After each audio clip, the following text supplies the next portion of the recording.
প্রথমেই জানাই আমার সকল বন্ধুদেরকে শুভ দীপাবলির শুভেচ্ছা ও ভালোবাসা। আমাদের গ্রামে যে বড় মা আছে, আমরা সবাই তাকে বড় মা বলেই চিনি, বড় মা বলেই ডাকি। আমাদের বড় মাকে মন থেকে ডাকলে সব আশা পূরণ হয়, সব কিছুই মায়ের উপর নির্ভর করে। তো এখানেও আমার দণ্ডি মানসিক ছিল।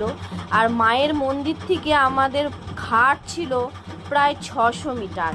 মানে কি বলবো, আমি ভাবতে পারিনি যে আমি পুকুর থেকে মায়ের মন্দির অবধি যেতে পারবো, এতটা দূর আর এতটা কষ্ট।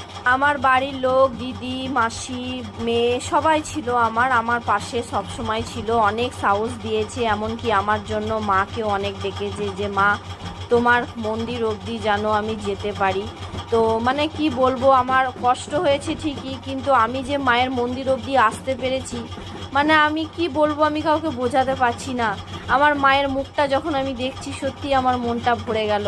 আর আমাদের বড় মায়ের উপর সত্যি খুব একটু কষ্ট হয়, যেহেতু 24 ঘন্টা পার হয়ে যায়, সকাল 7টা 7:30 পুজো শেষ হতে লেগে যায়।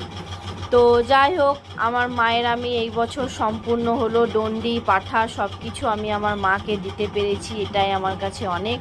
খুব টেনশনে ছিলাম যে আমার শরীরটা এমনি খারাপ, তার উপরে বড় মায়ের উপোস করা, দণ্ডি করার চারটিখানি ব্যাপার নয়। আমাদের গ্রামে যারা দণ্ডি উপোস মায়ের করে, তারাই একমাত্র জানে কতটা কষ্ট। তো আমি সত্যি মায়ের মন্দিরে এসে আমি ধন্য।